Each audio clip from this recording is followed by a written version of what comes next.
Hello, all you hardcore boxing fans out there. How are you doing? It's Russ here from Porky's Corner, the voice of hardcore boxing. But then again, you already know that, don't you? Because that's why you've tuned in. So I just want to say a big thank you to everybody that's been liking and subscribing to the channel. Only a small little channel, but I've got everybody's attention in the boxing industry, and that's all that matters to me. So I don't really care about casuals. All right. As long as the proper boxing people are watching, especially those with board licenses. Right. Did a video yesterday about trainers and that. My inbox is full this morning. I picked 6 trainers that I know personally and that I speak to regular. There is other trainers I do know actually and I speak to, but sometimes when I'm in front of the camera, just to reel it off. I think I picked another 14 as well. So for those that I missed out on, you get enough kudos off me. Nick Manners, I always big you up. I always big Sean O'Hagan up. And I forgot to mention them. And if you look back on my channel a couple of months, I put forward Pat Barrett's name for Trainer of the Year, but I didn't mention Pat's name yesterday, so some Pat Barrett fans give me a bit of stick. But he's doing well, Pat. So good luck to him. He's done well with Zelfa and the other kid, Lyndon, isn't it? So Lyndon Arthur. So good luck to him. But I can't remember everything. I do suffer from short-term memory loss, by the way. But thank you for liking and subscribing, and thank you for them people that are paying the $5.99 a month at members area. You get an extra 10 videos free per month. This is going to go on the members. This is the second one of the month. You'll get another 8 on top of your normal minimum of 20 on the YouTube. So that's 30 a month. Last month I did 10 on members and 37 on YouTube. So people, for those saying that I'm not keeping on top of things, well, you want to come and try and do my job. Because what we need here, we need a meeting to talk about when we're having a meeting. So, but the effort's going in, so I just want you all to know. Today I'm joined by Kent, the hardcore's hardcore from Belfast, Northern Ireland. How are you doing, Kent? Over to you. What's been happening in the sport of boxing? I enjoyed your video yesterday, Russell, with Max.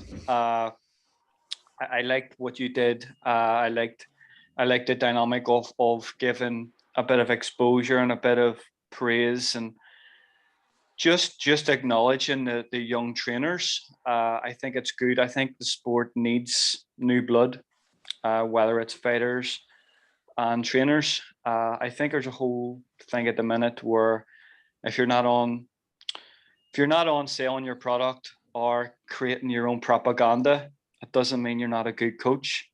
So I really enjoyed yesterday's as I say yesterday's video.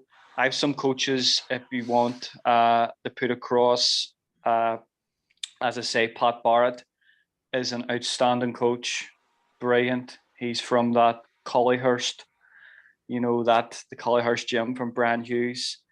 So outstanding, lineage there of coaching and what he's come through. Pat actually went to America and trained as well. So he knows kind of like American style training as well.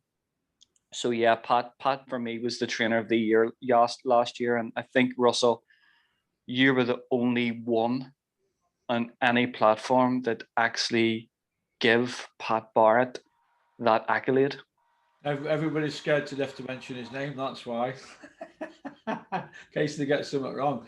But I think he's all right, man. I think he's all right. I mean, look, he tells it how it is doing. There's no airs and graces with Pat, and he's my kind of guy. But getting back to up and coming trainers, I did mention Richard Towers up and coming, Josh Whale. I forgot to mention Scott Quigg and Crawler, but they're former world champions. But who's to say that they're going to be great trainers? We don't know, do we? We don't know. Clinton Woods was a trainer. He trained professional fighters, and it didn't work out for him because he didn't see the same commitment being put in by guys that he put in when he was a fighter. So there's always that problem with world-class fighters, who go to be trainers. So he's finding a balance in it. But I suppose everybody knows the game. It's just dropping on the right pupil and having the right chemistry. I mean, I've heard good things about Wayne McCulloch, but who has he had to a world title yet? Yes, Wayne started off training fighters I think it was about 15 years ago when he retired. and he trained Alex Arthur. So he did for a while, and he had Alex Arthur over training in Vegas, and he was taking him to a wild card and stuff, and we were doing a lot of sparring. And I was actually speaking to someone about this last week, and we're going through a change at the minute, Russell, in kind of boxing, and there's a new crop of people coming in and watching and seeing the content, and there's new fighters coming through, and fighters like Wayne McCulloch are actually forgotten now. You know, they're forgotten, and people actually forget who he is. You know, I seen the interview he put on. He was on IFL. I don't know if it was IFL or Boxing Social or one of the channels, and they gave him an interview, and he looked so thankful to be involved in boxing. And who did? He was Wayne McCulloch. What, an Olympic silver medalist, former world champion? Yes, and what's Will coming to? And I said the exact same thing, and he looked so grateful to be asked that, you know, Andy Lee couldn't travel over. Andy Lee got him involved, and he said, like, oh, but love to be involved again. And I'm thinking, Russell, firstly, Wayne McCulloch, a Commonwealth champion. Yeah. He had hundreds of amateur fights.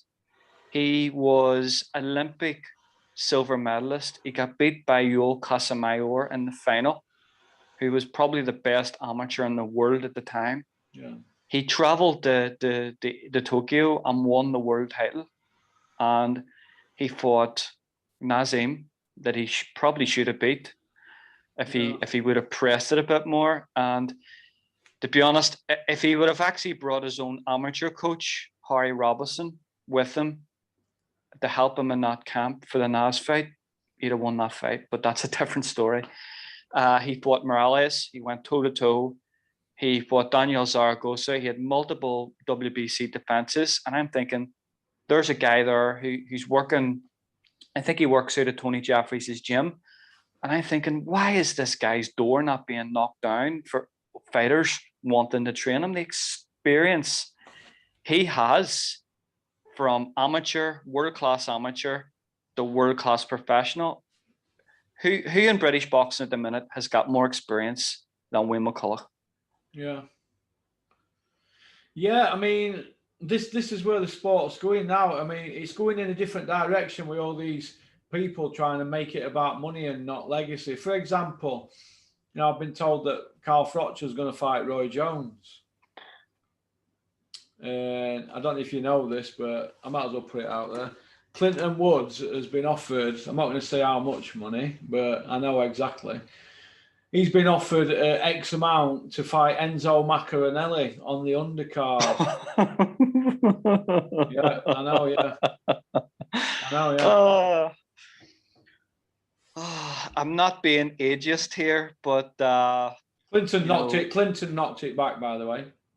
You know, is this going to be a sanctioned card? Is it going to be? No. Is this going to be exhibitions? No declared winner, but there can be a knockout.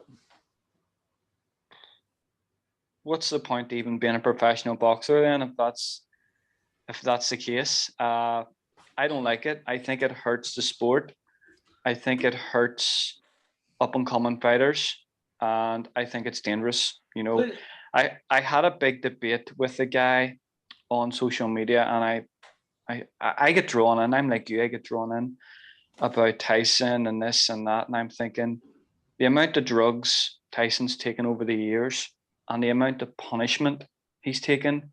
How can that even be allowed by any athletic state or any governing body? I don't know, but what I do know is Clinton's been out at game. He's been out at game, was it 12 years or something? I don't know. What did the last time he fought? Was it 09, 30, 12 years? So he's been out at game all that time since he fought Cloud. He wore an IBF world champion over 3 years.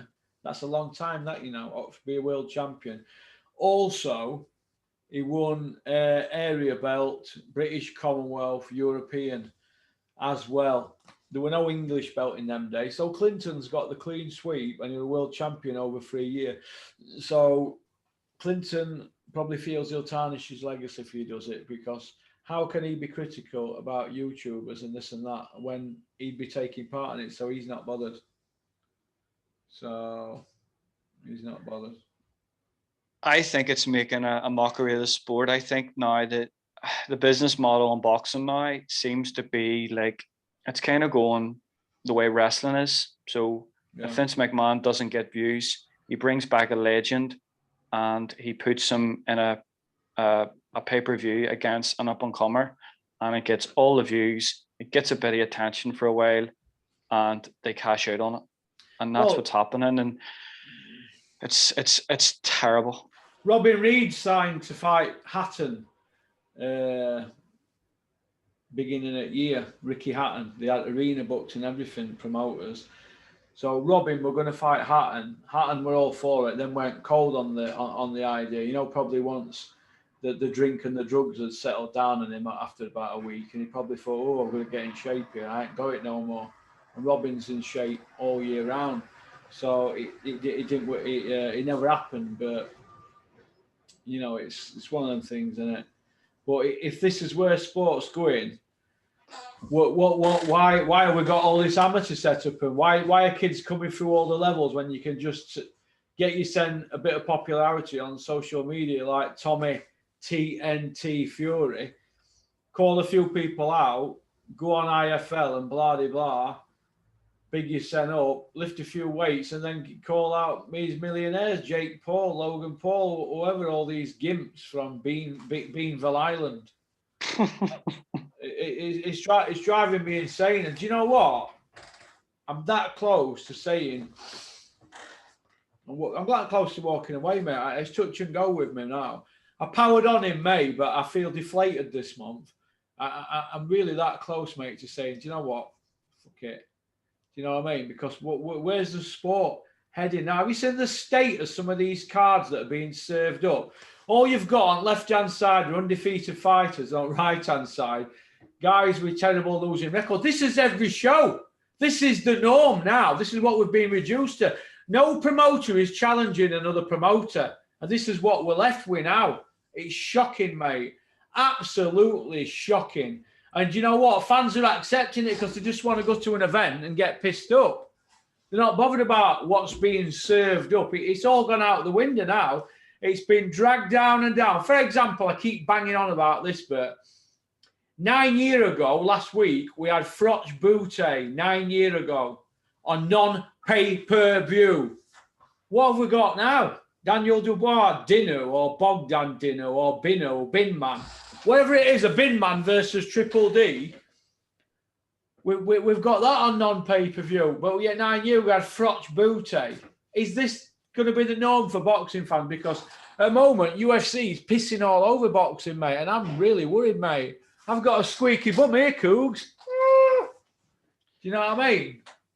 What's going to happen? What's happened is, Russell, so I was thinking about this last night. So back 10, 15 years ago, we had Sports Network who were turning it. We had Matchroom. We had Panix Promotions, which work with Lennox Lewis. He's dead him now on that. He put on some good shows. Panaciliados, yeah. Yeah. We had Frank Maloney. We had Dennis over at BBC.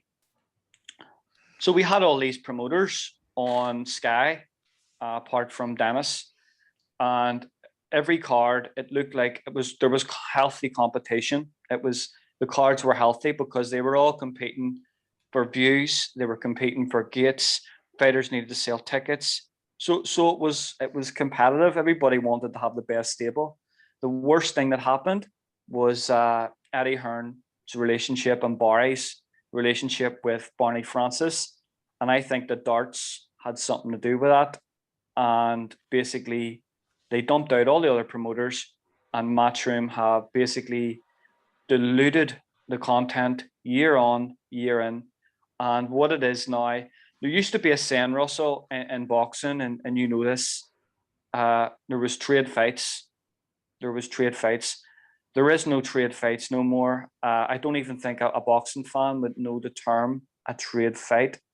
And now that Sky have had the run of it for the last 8-9 years. They have taken over. They have just basically dictated what's going on. The board have let it happen. Allowed it to happen. Allowed it to happen. They have let it happen, and basically now we're used to. We've been conditioned. We've been conditioned this last 3 years to absolute trash, and the casual fans coming in, they see Eddie giving a few jokes and doing this and doing that, and they think it's great. It's not great. Boxing right now is at the lowest it's been in 20 years. My mate just said to me now early on, he said, if you're unhappy, walk away. I said, mine. I'll see how this month goes. I've gave up a lot to get involved in boxing. I gave up a lot, mate. And I'm thinking to myself, what am I doing here? What am I doing? I might as well be miserable with a few quid in my pocket, than happy earning no. I'm the same, Russell. I've been involved in boxing 22 years. From amateur, I fought as an amateur. I done a bit of coaching, some amateurs, and I was around the pro scene and helped out some pros. And I loved it. It's just for the love of the sport. And I haven't been on the channel in 2 weeks. Well, let me ask you something here. Right? Bradley Skeet, 29-3, just fought Dale Arrowsmith, 242-1. Dale Arrowsmith just fought that Danny Morell, hasn't he? Dave Allen's mate, or Dave Allen trains, whatever. He's just fought him who making his debut or his second fight or whatever. He's just fought him. But yeah, look what Skeet's won and who he's been in with. Why would he be fighting Dale Arrowsmith? Who sanctioned that? What if Dale Arrowsmith got hurt? We've got another Scott Westgarth, God rest his soul, on his hands, haven't we? Who sanctioned that? Who signed off on that? I wasn't going to say anything because no matter what I say on this situation, you're either trying to get arselick round Dennis, bearing in mind I walked from Dennis. He come here July 29th. I didn't answer the door. I didn't want to speak to him. I walked. I always walk. Like when I left him in Leeds in a restaurant and drove off. Left him sat with IBF. I just did one. There's some things I don't tolerate, right? I can explain it. Bradley Skeet shouldn't have been in with him, but no matter what I say, you're either bitter or you're trying to get back into it, mate. Back into it, mate. Channel's flying since July 29th. So I'm not trying to get back into it, mate, but I have to do my job here. I am a boxing critic. I also love boxing as well, and I want changes, but I can be critical about the rubbish around it. Bradley Skeet should not have been sanctioned against Dale Arrowsmith. That is a disaster waiting to happen. And do you know what? There's been about 6 or 7 out of Dennis's 35 fights. He's just put on in 4 shows that could have really been disasters. So what are the board doing? Are they just doing it to get the fees and get paid? Are they desperate? What's going to happen if we have a death on our hands or somebody injured? Touch wood, we don't. Hey, Bradley Skeet against Dale Arrowsmith. Have a think about that. Go look at Dale Arrowsmith. I've seen Dale Arrowsmith fight right close up. I've seen Skeet fight. That could have been dangerous. You know that, don't you? Skeet beat Eggington, didn't he? Scold him. So why is Dale Arrowsmith in with him? Come on. Nobody's saying a word. Nobody's saying a fucking word.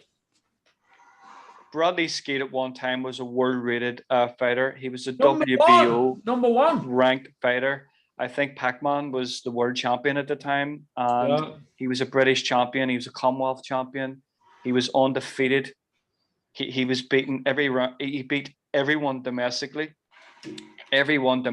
So that is, he's lost 2 fights at really good level.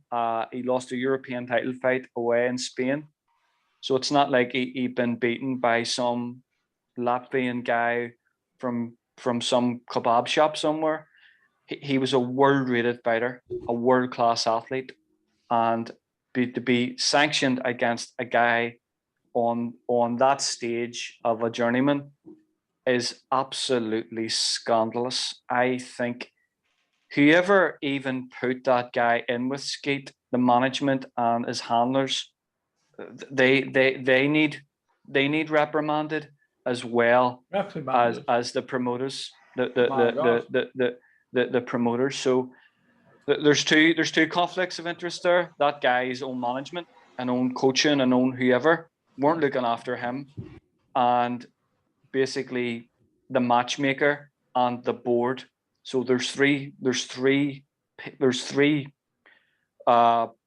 kind of people there that blame. Yeah. That is scandalous. That should not be on a British Boxing Board of Control card.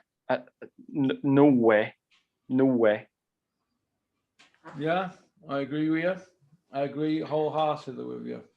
And you know that the board are coming on saying, yeah, we're the safest board in the world and we do this and we have done that. No, you don't. No, they don't. You know, the matchmaking this year, and I don't want to hear, I'm sick of hearing about the pandemic. Oh, it's a pandemic. Oh, it's a pandemic. No, it's not. There's other sports who, like the UFC, have put they've had the best year of their business since they've started trading. Yeah. They put the best cards on, they've got crowds back, and boxing now, as you say, are putting journeymen, I wouldn't even call that guy a journeyman. You know, it would be below level journeyman against a former world-class athlete. What is going on? It is an absolute shambles. A shambles. I know. Boxing's heading for Skiddy Row. Skidding round corners and going off at cliff, mate. And nobody is doing anything about it. Nobody. The problem is social media, in my opinion. Says me on social media being an hypocrite. But well, I'm only on YouTube. But the point I want to make is I'm trying to save the sport, mate, by pointing these things out. I'm not asking people not to buy the pay-per-views, but I just think that people need to be careful before they invest time into boxing, because we can. What other sport is there where we can get the two heavyweight best to the top, the two best people in the sport in the heavyweight division, and the fight can't be made? What other sport does that happen in? Does it happen in Champions League? Does it happen in FA Cup final? Does Judd Trump get to the final at snooker and say, do you know what, I'm going to give Ronnie O'Sullivan a swerve? Judd Trump don't do that, does he? They have to play each other, don't they? So why do we have to put up with in boxing? I don't know any dart players, but if John Lowe and Eric Bristow are in final at darts, and John Lowe's there with missiles, can only get. Remember, do you remember John Lowe dart? Do you remember John Lowe dart? It was like something like that, wasn't it? John Lowe dart. They'd like thud into all, wouldn't they? Well, I'll tell you a John Lowe story. I think I've told this one before. When I first went to Edlington Comp, 83 September, on my first day, you know them desks you had in schools? You lifted them up, didn't you? I thought, oh, what's that smell? It was chewing gum, stuck to all, and then as I opened it, in big marker pen, it had this big missile and then this fat bloke, and it said John Lowe dart and an arrow to it. So I'll never forget that. But John Lowe and Bristow, they'd have to play each other, wouldn't they? Or Davis and Alex Higgins would have to play each other. So why can't Fury and Joshua without all this fake crap around them? Wrong, mate. Absolutely wrong. So what happened there is, it's basic. Eddie Hearn has been saying for 2 years now, he's got a book out. It's about being relentless and about being the best promoter in the world. Okay, relentless. Okay. So he didn't start the company, right? He didn't start the company. 2, he's only been promoting 10 years, if that. So the first thing he said 2 years ago when he went to America with DAZN was, okay, I'm going to kill the pay-per-view market over here. I'm going to kill pay-per-view. It's bad. It's bad for boxing. It's bad for the fans. And he's saying that about the business model of promoters who need to scratch each other's backs. Yeah. He's got Al Heyman's back up. He's got Bob Arum's back up. And he's basically said he's going to go into their territory and destroy their business. Yeah. And he inflated purses. He inflated the purses so bad that actually destroyed the UK market, where UK fighters didn't want to fight in Britain anymore. They were getting brought over to America and getting, 3 times, 4 times more for a fight. And we were served up muck like Charlie Edwards world title fights, Fabio Wardley topping the bill on Sky Fight Night, which was the worst card I've ever seen.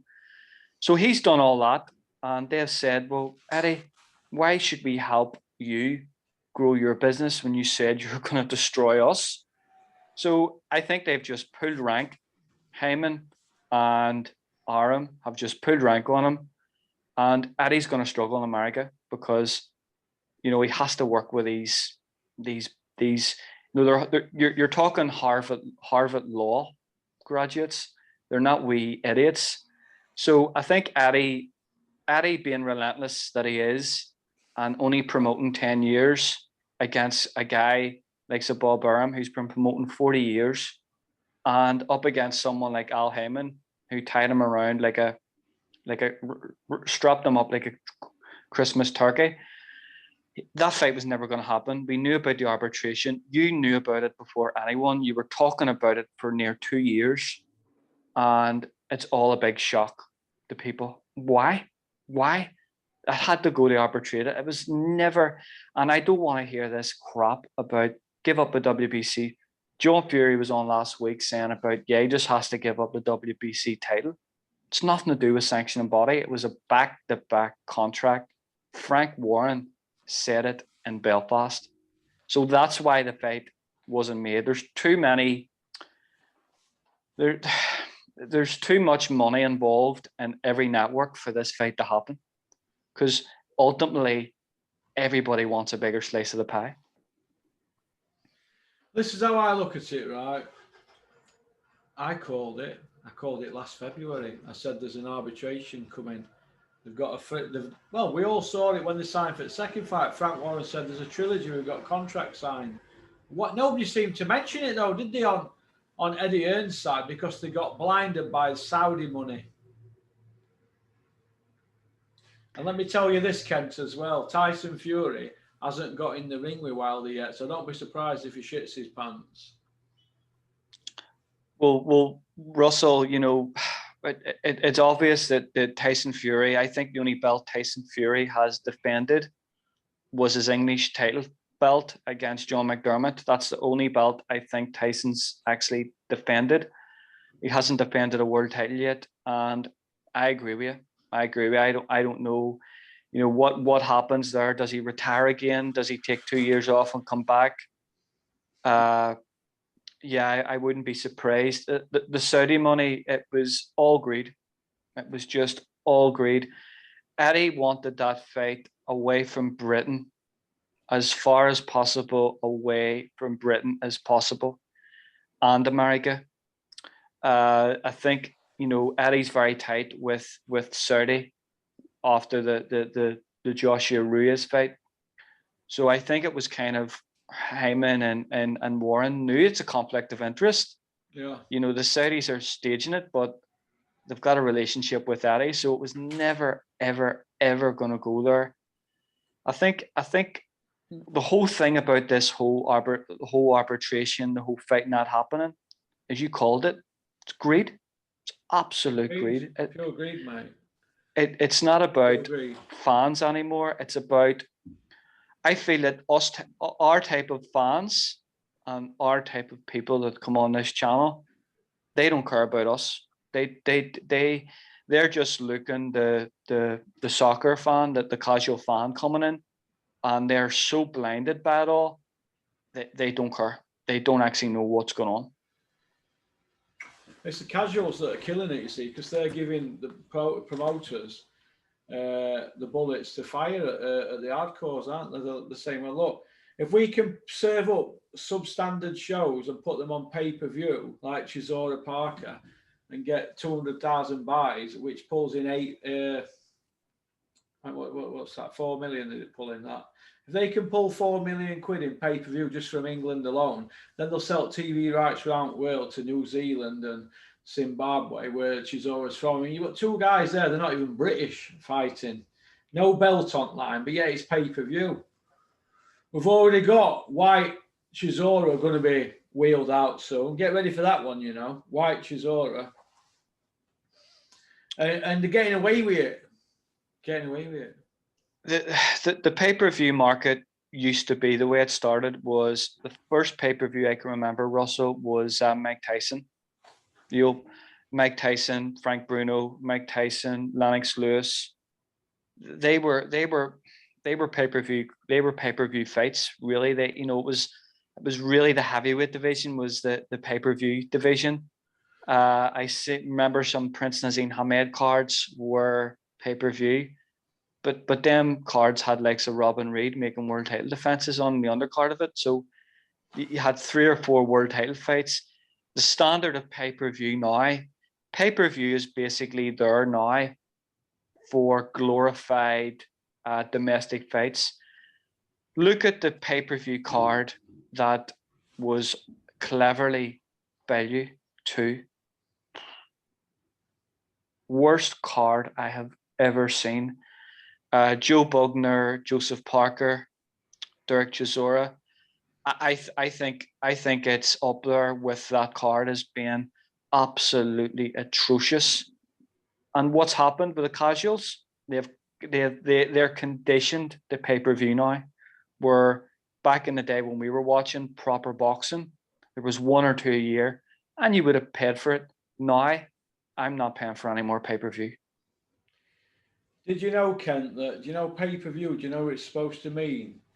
And Dennis told me this when I first started with him. He said he was HBO officers in New York, and one of the executives there, I'm not sure if it was Seth Abraham or whoever, one of them big hitters, you know, one of the big TV people, said pay-per-view, Dennis, is supposed to be one of them nights where you say, we can't miss this, you know, like Mike Tyson, Lennox Lewis kind of thing, Holyfield, Mike Tyson, Nazim Hamed, Kevin Kelly.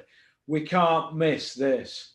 Now, when do you hear people say, we've got to get home quick, we can't miss Chisora against Parker? Eddie Hearn's talking about he's going to kill the pay-per-view model in America with DAZN. He's lying. He's actually killed his own pay-per-view market in Britain. The amount of pay-per-view fights that have been on this last, I know you're in the stats, and I actually don't have the stats, but I think we have had an average 5 pay-per-view a year. That's just over a pay-per-view every 2 months. The standard is terrible. Russell, I'm going to ask you a question, right? So what was the first pay-per-view fight you ever remember watching? Frank Bruno against Mike Tyson. But it were highlights. I was in Moreland's prison finishing off a sentence, and it was I think it was around about beginning of '96 or something, and it might have been February, March or something, '96. But I remember it because I was padded up with a kid from Hyde Park listening to it on radio.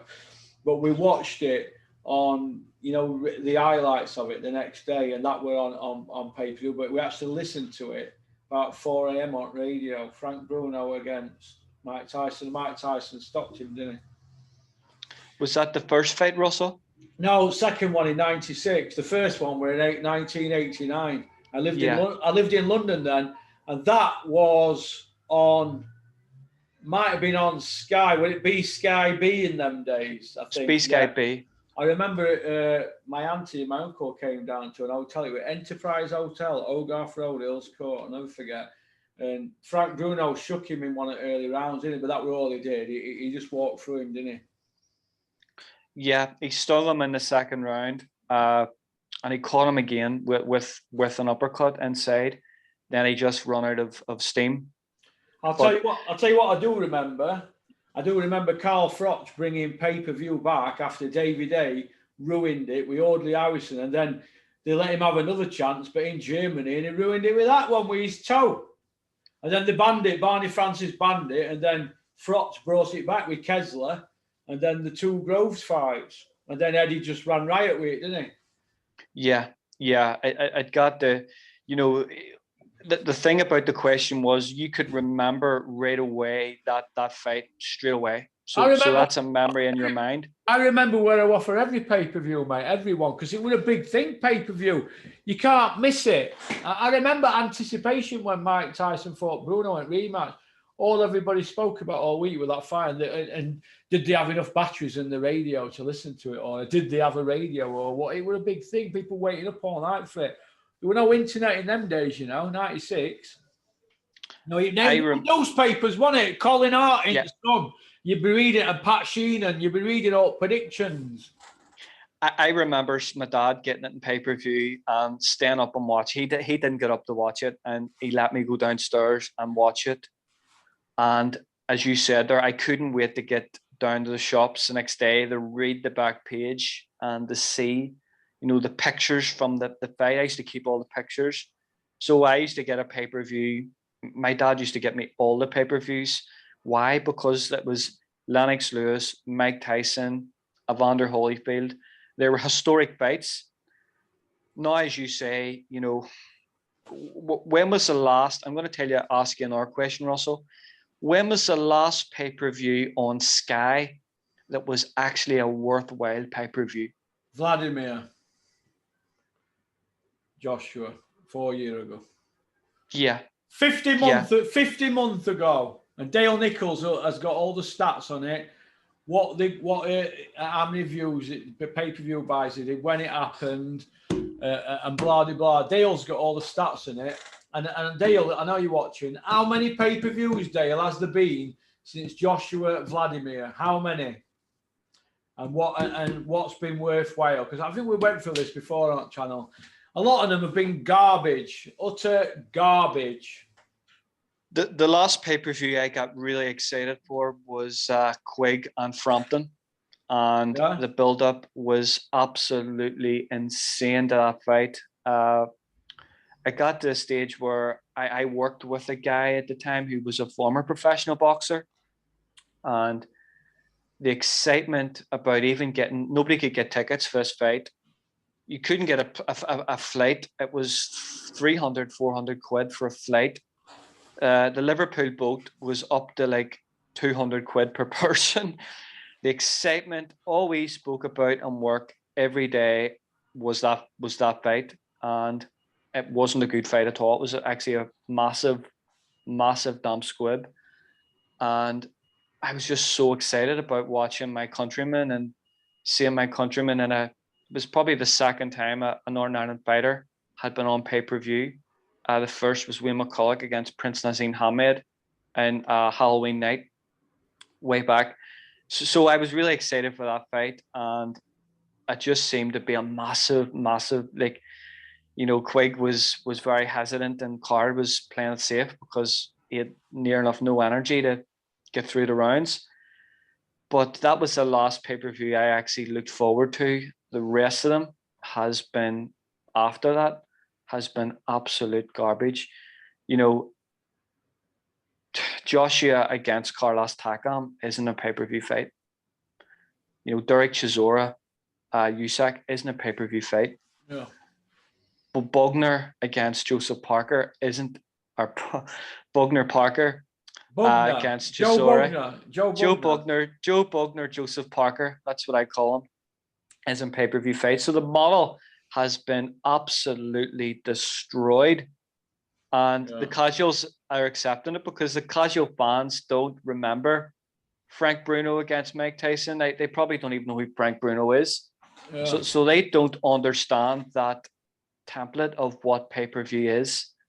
And I think, that we've been hearing this nonsense about there's going to be no pay-per-view, there's going to be this and that. Eddie's already said this week, he's changed, he's changed the script already. he's basically said there's going to be pay-per-view on DAZN. What do you think about that? Well, he's already charging a prescription, and then he's just going to do pay for it. It's just going to be another Sky job, isn't it? Yeah, because really, he can't afford to have Canelo and Joshua. If Joshua signs with him, he can't afford to have them on the same platform. And then you've got people like Conor Benn who's whinging, I'm pay-per-view. So ultimately, he's probably going to end up in pay-per-view. I remember listening to him last week commentating on DAZN. Did you hear it? I heard it. It was shite. It was absolutely atrocious. Garbage. What Conor Benn knows about boxing, you could put in the back of a postage stamp. Conor Benn, you're a knobhead. Right. Okay, let's finish off on this then, Ken. Eddie Hearn. Why is he not making a clean break with Sky? Why is he still hanging about Sky like a bad smell? Is he not 100% sure that DAZN's going to work? Because he seems to be only having one foot out of the door, doesn't he? And the other foot's still hanging in there. He's still hovering around like a bad smell. What do you think? Well, basically, in America, they're not playing ball with him, and he knows that now. He knows that now. So this good businessman that knows everything about being a relentless businessman, he's basically burned his bridges in America before he's crossed. Yeah. The prescription thing is a big gamble because, as much as Sky the last 4 years has been absolute garbage with presentation and content, he knows they have a massive fan base, and that comes from football. So as a casual boxing fan that only watches boxing after a football match, say DAZN goes to 15, 10, 12 quid, is that person really going to subscribe to boxing? No. DAZN doesn't really have any other content on it. So I think he knows that, he was offered the money for DAZN. He really had to gamble it. But he knows that if it doesn't work out, he will. Where else is he going to go? Where else is Eddie going to go? He's not going to go to BT. BT are up for sale.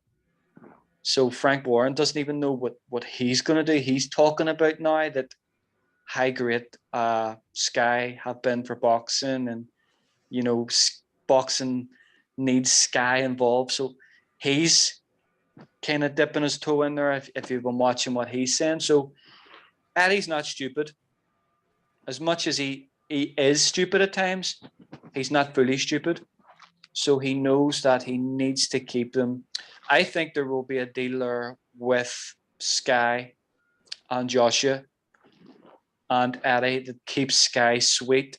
So if it doesn't work out, he can come crawling back again. There'll be some double dealing behind the scenes going on, won't there? Because they can't help themselves, these shower of shit. Okay then. Okie dokie then. Well, listen, thank you for coming on, Ken. You've been a real addition to the Porky Express. All right. Russell, I just want to say as well, it was the anniversary today of Barry McGuigan's world title victory at Loftus Road. I remember you talking about it, watching it with your brother, was it, at home? My brother, my dad, and my granddad and great uncle. So there's a flashback for you. Yeah, I remember 1985. I'd have been 14. I just came out of hospital. I'd not long been out of hospital when I had a BMX Rally Superburn, and I was giving this girl a backie down at Schofield and had these Adidas shorts on. And as I've gone forward, I've gone back and I've left my nuts on the seat. I've gone back with a wheel. I never listen. This is how funny this is, right? Ran home with my bike. I couldn't pedal. I've gone in the house. I've gone up. My mum and dad were watching Dallas. Remember that, Dallas? Yep. I was like, Mum. My mum was on. Dallas is on. Few noise down. My dad went, go get in a cold bath if it hurts that much. I was one of them kids that used to come in going, oh, look at my finger, it's nearly dropping off. And it'd be just a little scratch. So I've shot upstairs, got in a cold bath, shivering like that. Anyway, but you know when that program Points of View were on? Well, Points of View's on. And anyway, they've come upstairs. My mum's gone, show me. Then she shouted my dad up. My dad's gone up. My dad's gone, show me. He's gone hospital. I'll never forget. But I'm like that holding my sack. Oh, back at the Ford Cortina all the way to Doncaster Royal Infirmary. I was in there a week. I'd ruptured it, then I had to take it out and put it back in, my left ball. Otherwise, I'd have been like Jimmy White now. I wouldn't have ball, what Jimmy one ball. That's a true story, mate. But you know what it is? You know what I remember about it the most? I'm in hospital. Do you know what? You have to lay on bed, don't you, every day? And they come round, don't they? 5 nurses and a doctor with clipperboard. They come round like this, don't they? They're like that. And they're checking notes. And they just pull sheet man, you like that, legs up in air. Stack out, fully shaved, stitches and that. I'm like, when do I get my stitches out? They said, we told you the dissolving ones. They're like, oh, when can I go home? Oh, not yet. Need a week, mate, or in bits. So that'll be 36 years ago then, since McGuigan fought them. Because when I came out of hospital, I think not long after that, McGuigan beat him, didn't he, Pedrosa? But yeah, I'll never forget that. 85 summer. Jesus. Yeah. And look what where boxing was then and to where boxing is now. Well, Frank Bruno were knocking stiffs out then, weren't he? I mean, some of them were shocking. Do you remember that John Emmon fight? Oh my word. I remember the Jumbo Wilson fight. The big guy from America who was in Clink for like, he served like 15 odd years, and he came out and he caught Frank right at the end of the bell, and Frank's legs looked like Tornville and Dean. His legs were stiff as a board. And I think Jimmy Tibbs managed to carry him back to the corner. And in the last round of the fight, he knocked out Jumbo, and that was it. You know, the rest is history. But that they were good times. They were good times. Jimmy Tibbs had him for 8 fights. People want to watch a good video, go on my channel onto Boxing Royalties. You'll see it. Click on it. Jimmy Tibbs. I interviewed him at Peacock. Spent some time with him that day. He trained Frank Bruno. He came in and he helped out Frank Black. Yeah, he did. And Terry Lawless, who was away on holiday and needed a break.